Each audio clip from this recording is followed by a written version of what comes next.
नमस्कार। इन्वेस्टमेंट की दुनिया में ना ETF एक बहुत ही पावरफुल टूल है, लेकिन अक्सर इसे ठीक से समझा नहीं जाता।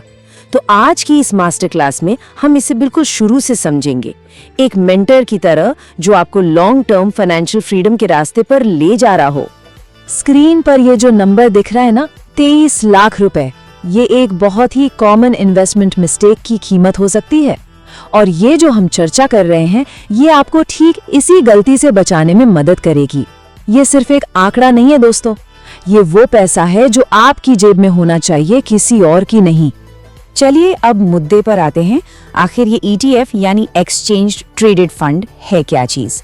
देखिए, इसे सबसे आसान भाषा में समझते हैं। ये एक इन्वेस्टमेंट की टोकरी है, एक ऐसी टोकरी जिसमें एक नहीं बल्कि बहुत सारी अलग अलग चीजें हैं, जैसे इंडिया की टॉप कंपनियों के शेयर्स हो गए या फिर सोना। और सबसे कमाल की बात, आप इस पूरी टोकरी को स्टॉक मार्केट पर ठीक वैसे ही खरीद बेच सकते हैं जैसे आप किसी एक कंपनी का शेयर खरीदते हैं। इसे और भी आसान बनाना है तो चलिए एक इन्वेस्टमेंट थाली के बारे में सोचते हैं। जब हम एक थाली ऑर्डर करते हैं तो एक ही प्लेट पर दाल, सब्जी, रोटी, चावल सब कुछ मिल जाता है ना? हर चीज अलग अलग ऑर्डर नहीं करनी पड़ती। ETF भी बिल्कुल ऐसा ही है। एक ETF खरीदने का मतलब है एक ही झटके में इंडिया की टॉप 50 कंपनियों में थोड़ी थोड़ी हिस्सेदारी खरीद लेना। तो अब सवाल ये उठता है कि अगर ETF और म्यूचुअल फंड दोनों ही शेयरों में पैसा लगाते हैं तो भाई इनमें फर्क क्या है? चलिए अब इसी जरूरी सवाल पर आते हैं और देखते हैं कि क्यों कोई निवेशक एक ट्रेडिशनल म्यूचुअल फंड के बजाय ETF को चुन सकता है। अब देखिए, इनके काम करने का तरीका बहुत दिलचस्प है।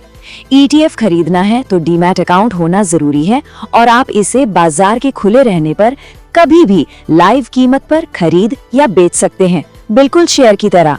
वहीं म्यूचुअल फंड सीधा AMC यानी फंड हाउस से खरीदा जाता है और उसकी कीमत दिन में बस एक बार मार्केट बंद होने पर तय होती है। और सबसे बड़ा फर्क है मैनेजमेंट का। ETF तो बस एक इंडेक्स की नकल करता है, जबकि म्यूचुअल फंड में एक मैनेजर एक्टिवली फैसला लेता है। और अब हम आते हैं उस सबसे जरूरी फर्क पर जो लंबे समय में किसी की भी वेल्थ पर सबसे ज्यादा असर डालता है, और वो है मैनेजमेंट फीस, या जिसे हम एक्सपेंस रेशो कहते हैं। सुनने में ये एक छोटा सा परसेंटेज लगता है, लेकिन इसका असर बहुत बहुत बड़ा होता है।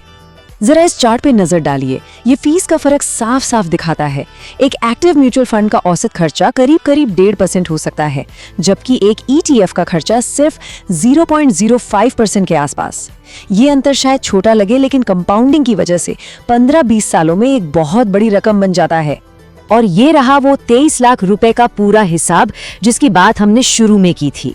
सोचिए, अगर कोई 20 साल तक हर महीने 10,000 रुपए इन्वेस्ट करता है तो सिर्फ फीस के फर्क की वजह से ETF में उनका पैसा करीब 23 लाख रुपए ज्यादा हो सकता है।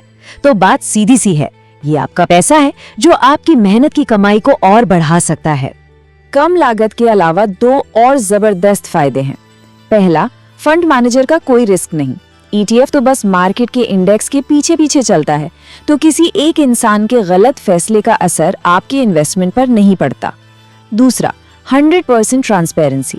आपको हर दिन साफ साफ पता होता है कि आपका पैसा आखिर किन कंपनियों में लगा हुआ है। हमने ये तो समझ लिया कि ETF फायदेमंद क्यों है, लेकिन अब ये जानना भी तो जरूरी है कि ये किसके लिए सही है। तो चलिए अब जरा ये देखते हैं कि ये इन्वेस्टमेंट स्ट्रैटेजी किसी की पर्सनल फाइनेंशियल सिचुएशन और गोल्स से मैच करती है या नहीं। देखिए, ETF ओन इन्वेस्टर्स के लिए एकदम परफेक्ट है, जिनके पास एक डीमैट अकाउंट है और जो लंबी रेस के घोड़े हैं, यानी 5 साल या उससे ज्यादा के लिए इन्वेस्ट करना चाहते हैं। अगर किसी का मकसद ये है कि इन्वेस्टमेंट की कॉस्ट कम से कम रहे और मार्केट को हराने के बजाय मार्केट के साथ साथ आगे बढ़ा जाए, तो ETF एक शानदार चॉइस है। लेकिन एक बात पूरी ईमानदारी से बतानी जरूरी है। मान लीजिए किसी के पास डीमैट अकाउंट नहीं है, या वो चाहते हैं कि हर महीने अपने आप SIP कटती रहे बिना किसी झंझट के, तो उनके लिए ETF से बेहतर शायद इंडेक्स फंड हो। ये उन लोगों के लिए एक बहुत अच्छा स्टार्टिंग पॉइंट है जो अभी अभी इन्वेस्टमेंट की दुनिया में कदम रख रहे हैं। तो अब जब हमने थियोरी समझ ली है, तो चलिए एक प्रैक्टिकल प्लान बनाते हैं। यहाँ एक बहुत ही सिंपल और पावरफुल पोर्टफोलियो का स्ट्रक्चर है। खासतौर पर उन यंग प्रोफेशनल्स के लिए जो अपनी इन्वेस्टमेंट जर्नी अभी शुरू कर रहे हैं। किसी भी मजबूत पोर्टफोलियो की नींव हमेशा उसके होम मार्केट में होती है। तो शुरुआत एक डोमेस्टिक इंडेक्स ETF से करनी चाहिए, जैसे कि निफ्टी 50 को ट्रैक करने वाला कोई फंड। इससे एक ही इन्वेस्टमेंट में इंडिया की 50 सबसे बड़ी कंपनियों में हिस्सेदारी मिल जाती है, जो पोर्टफोलियो को एक ठोस आधार देता है। पोर्टफोलियो में ग्रोथ का तड़का लगाने के लिए हमें दुनिया के दूसरे बाजारों को भी देखना चाहिए। इसके लिए नैस्डैक 100 जैसे इंटरनेशनल ETF को शामिल करना एक अच्छा कदम हो सकता है। इससे आपको अमेरिका की टॉप टेक कंपनियों जैसे एप्पल, गूगल और अमेज़न में इन्वेस्ट करने का मौका मिलता है, जिनमें ग्रोथ की काफी संभावनाएं होती हैं। और आखिर में पोर्टफोलियो को स्टेबिलिटी देने और रिस्क कम करने के लिए गोल्ड ETF को शामिल करना एक बहुत ही स्मार्ट स्ट्रैटेजी है। अक्सर देखा गया है कि जब शेयर मार्केट में उथल-पुथल होती है, तब सोना अच्छा परफॉर्म करता है।